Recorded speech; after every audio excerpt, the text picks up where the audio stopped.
ఆరోగ్యమే మహాభాగ్యం అంటారు పెద్దలు. ఈరోజు సరైన ఆరోగ్యం కోసం ఎన్నో వేలు ఖర్చు పెడుతున్నారు ప్రజానికం. అయితే మనకు కడపలో ఉన్నటువంటి అప్సరా సర్కిల్లో ఒక సెంటర్ను మనం ఇప్పుడు మీకు పరిచయం చేయబోతున్నాను. ఇక్కడ చాలా గమ్మత్తైన విషయాలు ఉంటాయి. ఎందుకంటే దీని పేరే చాలా గమ్మత్తుగా ఉంటుంది. మనం విజువల్స్తో చూపించే ప్రయత్నం చేస్తున్నాం. ఆరోగ్య ఆహార కేంద్రం అంటే మీరు హాస్పిటల్స్లో ఎక్కువగా ఈ పేరు వినింటారు.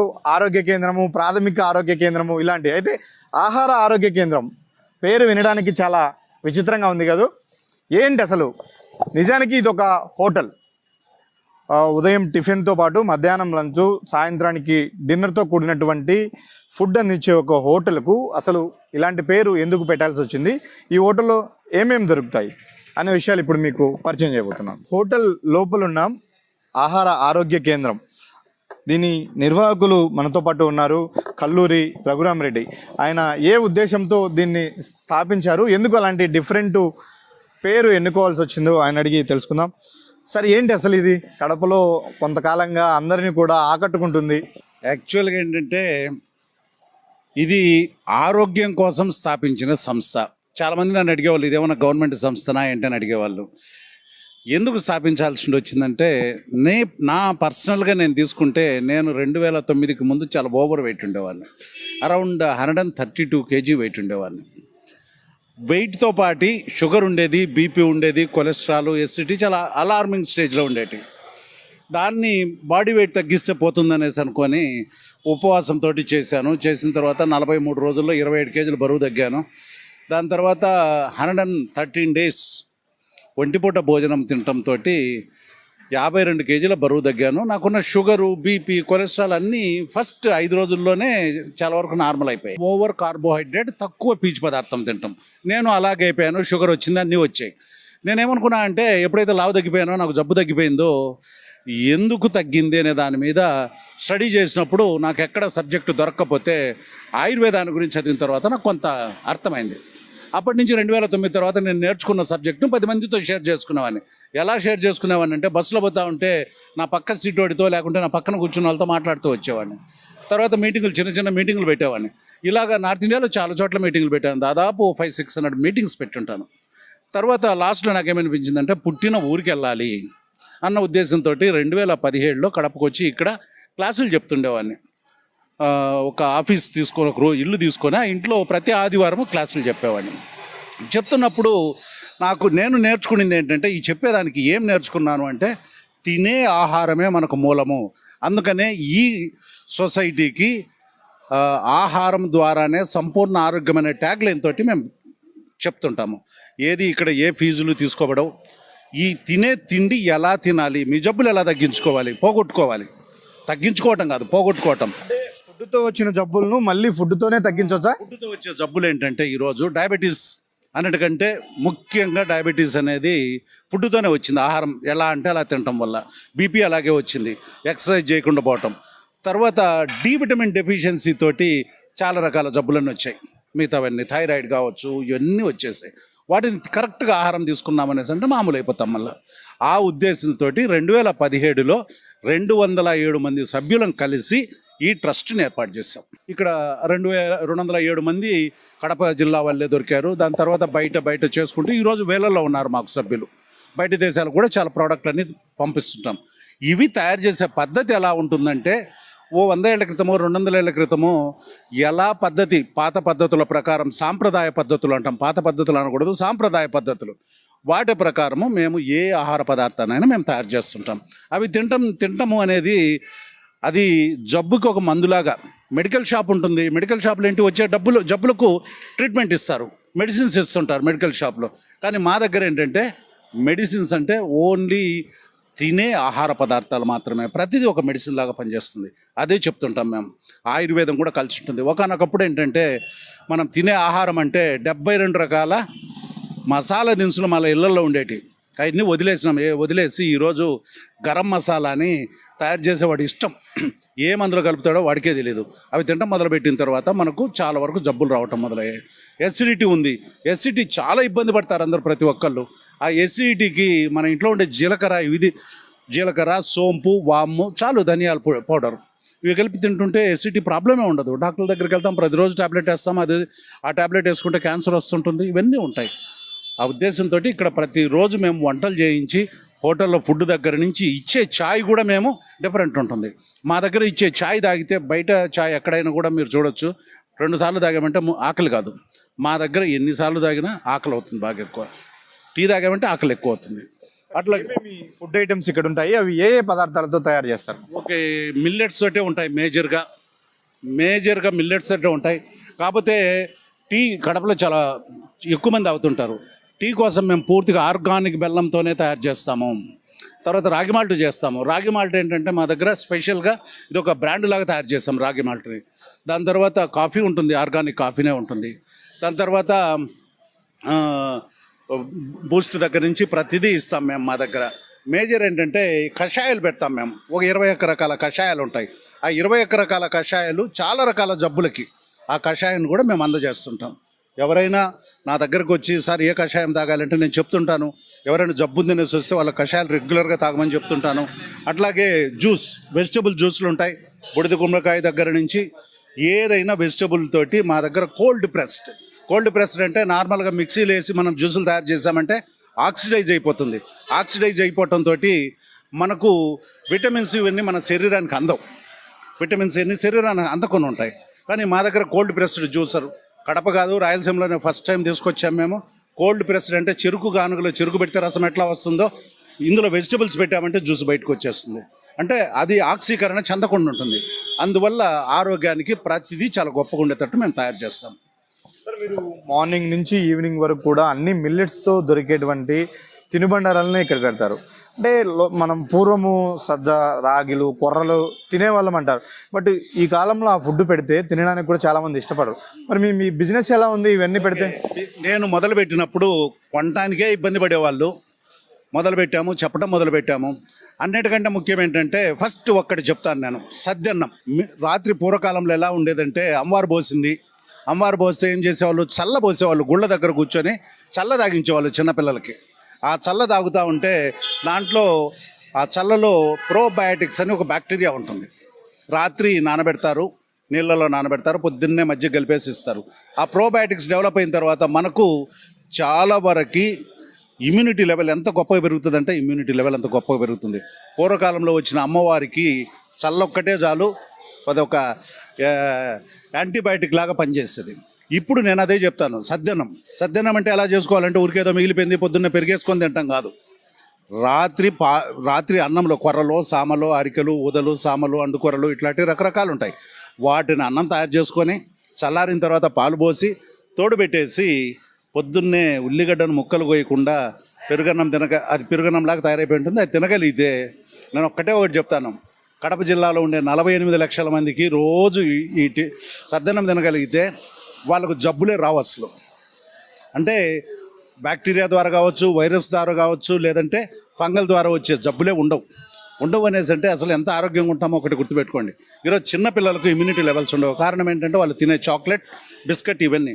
నేను అందుకే సద్దన్నం పెట్టండి, ప్రతి ఒక్కరికి సద్దన్నం పెట్టారంటే చాలు, ఏ జబ్బులు రావు. నంబర్ 1 అది.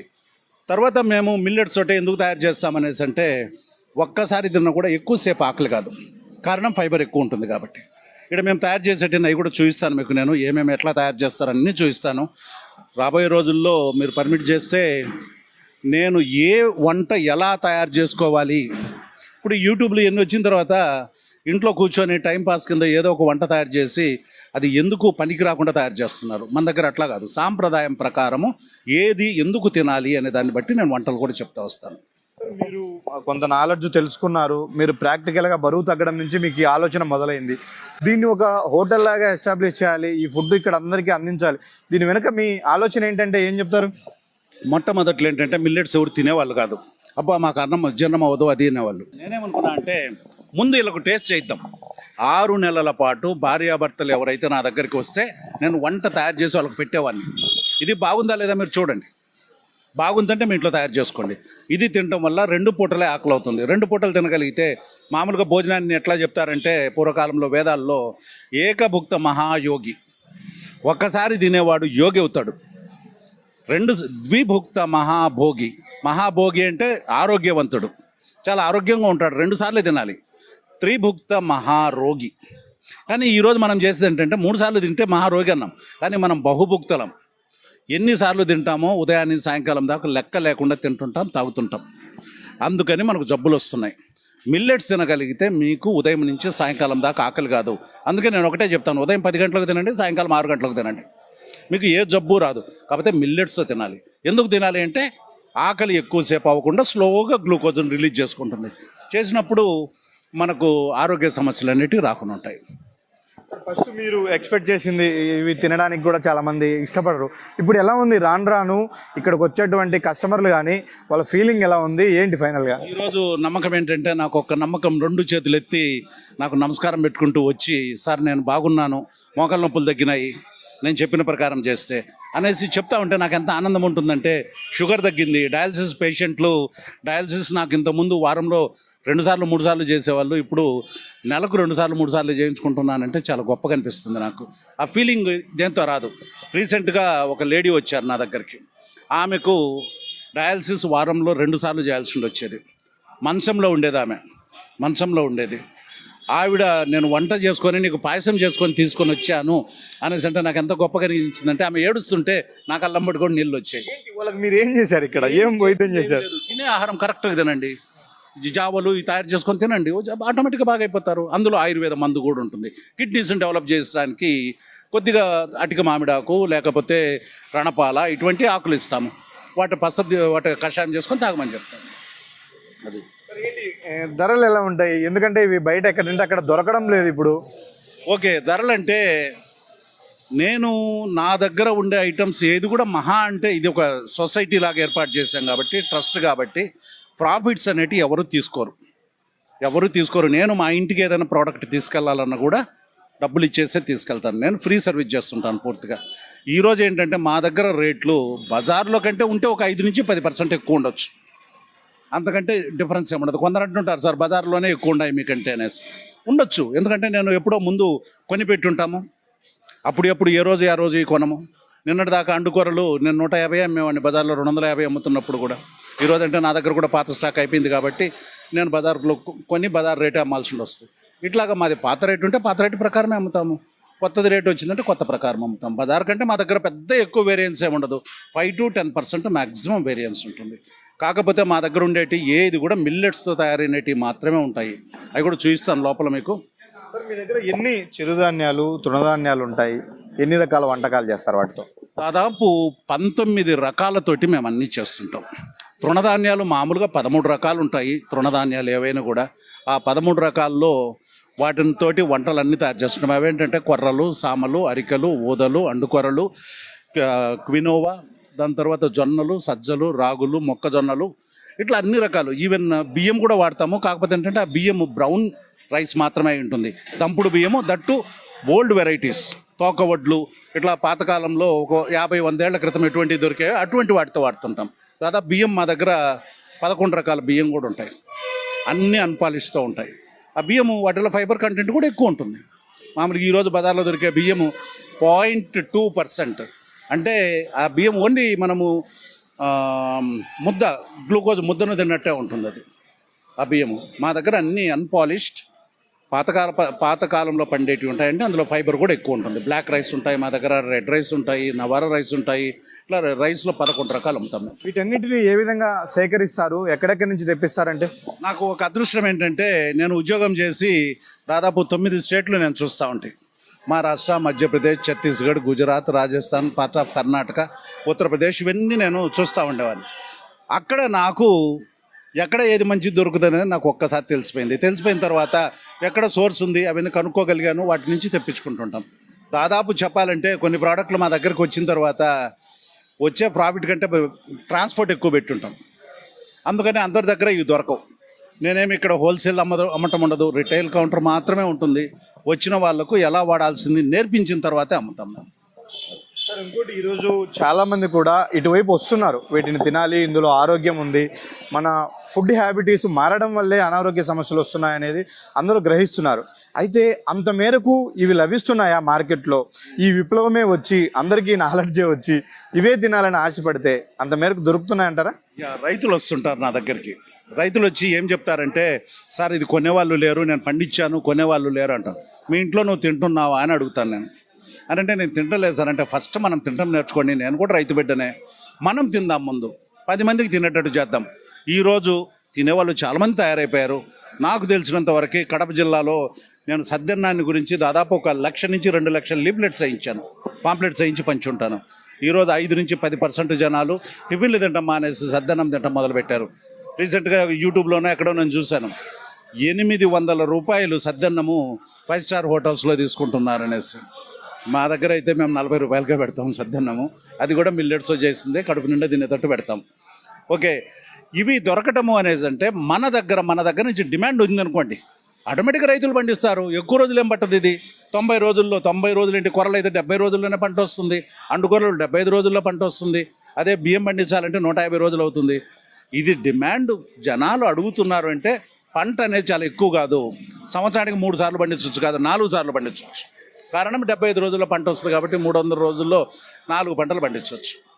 సరే, ఇక్కడ మనకు వెనక వైపున చాలా పిండి వంటలు ఉన్నాయి, ఇవన్నీ కూడా మనం ఒకసారి చూద్దాం, ప్రేక్షకులకు కూడా చూపించే ప్రయత్నం చేద్దాం. ఇవన్నీ వేటితో తయారు చేస్తారంటే ఏం చెప్తారు సార్? ఇది మైసూర్ పాక్ అండి. మైసూర్ పాకు బెల్లంతో తయారు చేస్తాము, ఆర్గానిక్ బెల్లంతో తయారు చేస్తాం. ఇది వచ్చేసి తాటి బెల్లంతో తయారు చేసిన నువ్వుల లడ్డు అయిపోయినాయి. ఇవి వచ్చేసి ఇది బ్రౌన్ రైస్తో తయారు చేస్తుంటారు. ఇది ఎర్ర బియ్యంతో చేసిన అరిసెలు. తర్వాత ఇవి వచ్చేసి నువ్వుల పిండితో తయారు చేసిన కర్జికాయలు. తర్వాత ఇవి కూడా ఎర్ర బియ్యంతో తయారు చేసినట్టు, లోపల ఇంకా చాలా ఉంటాయి చెప్తాను నేను. ఇవి వచ్చేసి సొద్దలతో తయారు చేస్తామండి, తప్పెలంట అంటారు. ఇవి అండుకొరలతో తయారు చేసినట్టువి. తర్వాత ఇక్కడికి వస్తే సామలతో తయారు చేసినట్టు, ఊదలతో తయారు చేసినట్టువి. తర్వాత ఇక్కడికి వస్తే ఇవి రాగులతో తయారు చేసాము. ఇది మిక్సర్ ఉంటుంది, పూర్తిగా 5-6 రకాలు కలిసి ఉంటాయి. తర్వాత ఇది అండుకొరలతో తయారు చేశారు. ఇవి మిక్సర్ ఆఫ్ మిల్లెట్స్ ఇప్పుడు అయిపోయినాయి, తయారు చేస్తున్నారు ఇప్పుడు. తర్వాత ఇవి సొద్దలతో తయారు చేసినట్టువి, సామలతో తయారు చేసినట్టువి, జొన్నలతో తయారు చేసినట్టువి. ఓకే, ఇది ఏవైనా కూడా కామన్ ఏం కాదు. మన దగ్గర తయారు చేసే నూనె నంబర్ 1. కొద్ది రోజుల పాటు ఎండల కాలం వస్తే మేము కుసుమ నూనెతో తయారు చేస్తాం, వర్షాకాలం వచ్చిందంటే కొబ్బరి నూనెతో తయారు చేస్తుంటాం. మా గానుగలో తయారైన కొబ్బరి నూనెతోటే తయారు చేస్తాం. ఆ నూనెలో ఉన్నటువంటి విషయం ఏంటి? కొబ్బరి నూనెలో ఉండే గొప్పతనం ఏంటంటే, ఈ నూనెల గురించి ఒక సబ్జెక్ట్ చెప్పాలి ఒకసారి. కొబ్బరి నూనెలో మోనోలారిన్ అనేసి ఒక హార్మోన్ ఉంటుంది. మోనోలారిన్ అనేది చిన్నపిల్లలకు 3 సంవత్సరాల నుంచి 8 సంవత్సరాల మధ్యలో తెలివిని పెంచుతుంది. అందుకే కేరళలో కొబ్బరి నూనె తింటుంటారు కాబట్టి కేరళ వాళ్ళకున్న తెలివి మనకు ఉండదు. అందుకనే కొబ్బరి నూనెతో ఎంత రుచి ఉంటాయంటే నెయ్యి కంటే కూడా చాలా రుచి ఉంటాయి. మేము అన్ని కొబ్బరి నూనెతోటే, పూర్తిగా వర్జిన్ కొబ్బరి నూనెతోటే తయారు చేస్తాం. అట్లాగే కుసుమ నూనె కూడా మా గానుగలు ఆడిన నూనెతోనే తయారు చేస్తాం. ఈ 2 తప్ప మా దగ్గర వేరే నూనె, రిఫైన్డ్ నూనెలు ఇట్లాంటివి మా దగ్గర ఉండవు. మేము వాటితో తయారు చేయము. 400 రూపాయలు లీటరు నూనెతో మేము తయారు చేస్తుంటాం. ఇవన్నీ బయట 110 రూపాయలతోటి పామాయిల్ వేసేవో చేస్తుంటారు. కానీ వాటి రుచికి మా రుచికి చాలా తేడా ఉంటుంది. చూసారుగా ఆహార ఆరోగ్య కేంద్రం కడపలో ఏ విధంగా రన్ అవుతుంది, ఏ విధంగా వాళ్ళు మిల్లెట్స్తో ఇక్కడ తినుబండారాలను తయారు చేసి అమ్ముతున్నారు. ఇప్పుడు రాను ఈ ట్రెండ్ పెరుగుతుంది, ఎక్కువ మంది ఆరోగ్యం పైన దృష్టి పెడుతున్న క్రమంలో మిల్లెట్స్కు ప్రాధాన్యత పెరుగుతుంది. దానిని గుర్తించి ఒక సొసైటీని ఫామ్ చేసి ఆ సొసైటీ ద్వారా ఇక్కడ కడప ప్రజలందరికీ కూడా ఆయన అందిస్తున్నారు. కేవలం కడప వాసులకే కాదు, ఒక 14 కంట్రీస్కు, ఇతర దేశాలకు కూడా తన దగ్గర నుంచి వివిధ రకాల పిండి వంటకాలు తీసుకెళ్తారు అని మనతో పాటు ఇక్కడ ఉన్నటువంటి నిర్వాహకుడు రఘురామ్ రెడ్డి చెప్తున్నారు. వీడియో జర్నలిస్టు నాగమూరి రెడ్డితో సుదర్శన్ రెడ్డి, సుమన్ టీవీ, కడప.